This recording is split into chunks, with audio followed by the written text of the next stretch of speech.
स्त्री का घर थोड़ी सी कहानी इमोशनल है, लेकिन इमोशनल होते हुए भी इसका संदेश बहुत अनमोल है।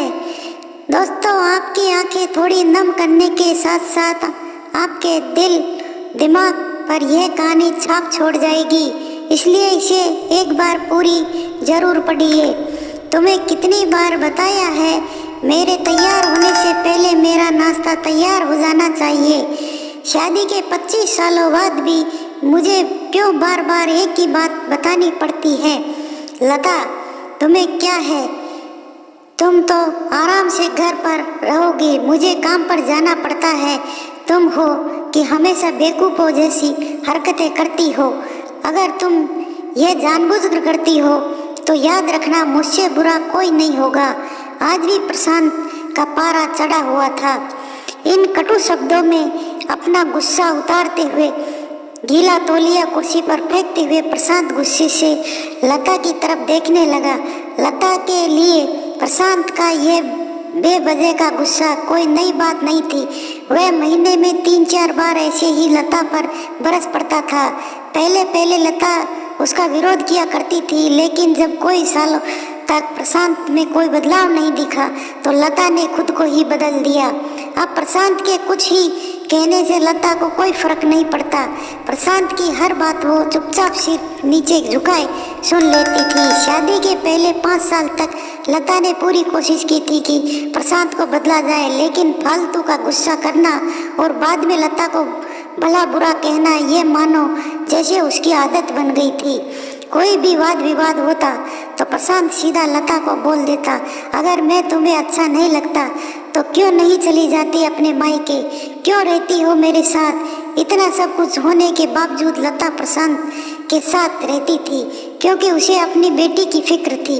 और वह जाती भी तो कहाँ, अपने बूढ़े हो चुके माँ बाप को इस उम्र में परेशान करना वह नहीं चाहती थी। समाज और लोग क्या कहेंगे, यह भी तो उसे देखना था। वह इतनी पढ़ी लिखी भी नहीं थी कि खुद जाकर कोई नौकरी कर सके और अपना और अपनी बेटी का पालन पोषण कर सके। लता को अब अपनी फिक्र नहीं थी, उसको फिक्र थी तो बस अपनी शादी लायक हो रही बेटी की। लता नहीं चाहती थी कि पति पत्नी के झगड़े की वजह से काव्या डिस्टर्ब हो। काव्या की पढ़ाई पूरी हो चुकी थी, उसके लिए अब शादी के रिश्ते आने लगे थे। कई रिश्तों को काव्या ठुकरा चुकी थी। 2-3 महीने बाद एक अच्छा रिश्ता आया।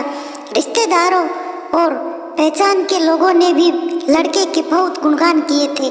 प्रशांत एक शाम अपनी बेटी के पास बैठकर उसे बताने लगा, काव्या बहुत अच्छा लड़का है, पढ़ा लिखा है, बड़ा घर है, बहुत अच्छी नौकरी है।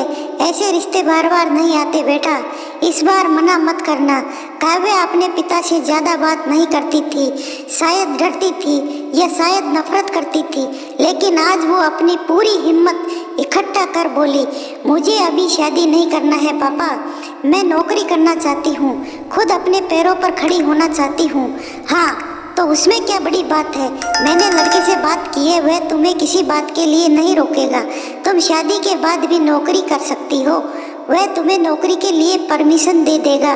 प्रशांत बोला, मेरा नौकरी करना या ना करना उसकी परमिशन पर क्यों डिपेंड रहेगा पापा?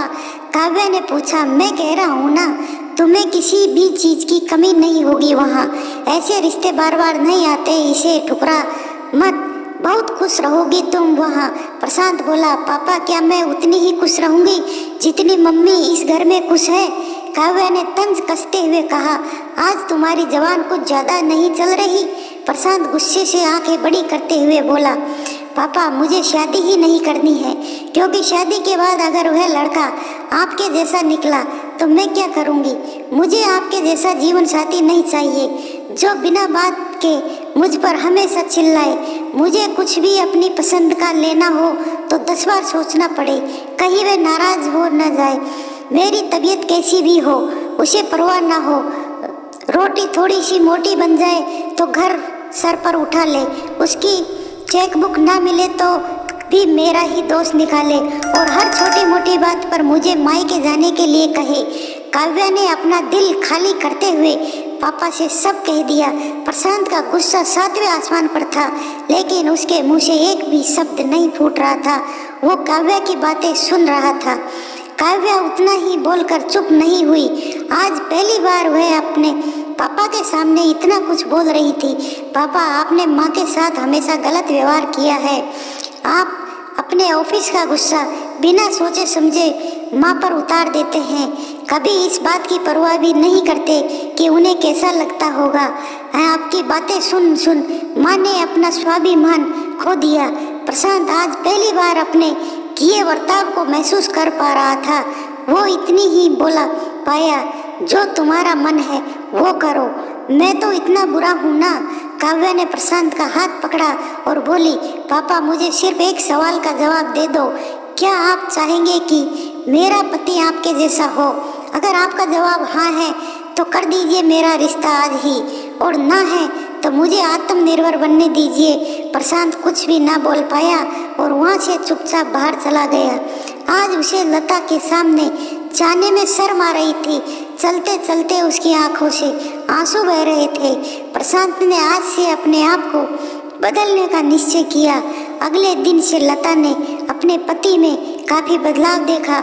वह सोचने लगी कि जो हिम्मत काव्या ने दिखाई है, वह हिम्मत अगर मैं पहले ही दिखा देती तो शायद आज परिस्थितियाँ कुछ और होती। अब काव्या पढ़ लिख कर अच्छी नौकरी करने लगी थी और 3 साल बाद उसके लिए एक अच्छा रिश्ता आया और उसकी विदाई का प्रशांत बोला, बेटा, तू हमेशा खुश रहेगी क्योंकि तेरा पति तेरे बाप जैसा नहीं है। प्रशांत की यह बात सुनकर लता और काव्या की आंखों से आंसू बहने लगे। दोस्तों, हमारे समाज में औरतों का भले ही देवी का दर्जा दिया जाता है, लेकिन वह स्वतंत्रता नहीं दी जाती जो उन्हें देनी चाहिए। उन्हें बचपन से ही बताया जाता है कि वह पराया धन है। स्कूल से आने से देर हो जाए तो पिटाई मिलती है। मोबाइल पर बातें करते हुए दिख जाए या खिड़की से झांकते हुए दिख जाए तो शक किया जाता है। माँ बाप का घर तुम्हारा नहीं है, पति का घर ही तुम्हारा घर है। जीवन भर ये बातें बता बता कर उन्हें ससुराल भेज दिया जाता है और एक दिन किसी छोटे मोटे झगड़े में ससुराल वालों से उन्हें सुनना पड़ता है कि इस घर को छोड़ दो और मायके चली जाओ। अब आप ही बताइए दोस्तों, ऐसी स्त्रियों का सच्चा घर कौन सा? आखिरकार वह किस घर को कहे अपना घर? हमेशा की तरह पूरी कहानी पढ़ने के लिए आपको बहुत बहुत धन्यवाद। दोस्तों, उम्मीद है यह कहानी आपके दिल को छू गई होगी। ऐसे ही सीधे दिल तक उतरने वाली कहानी पढ़ने के लिए दोस्तों हमारे चैनल को ज़रूर से ज़रूर सब्सक्राइब करें और कहानी को ज़्यादा से ज़्यादा अपने दोस्तों तक शेयर करें।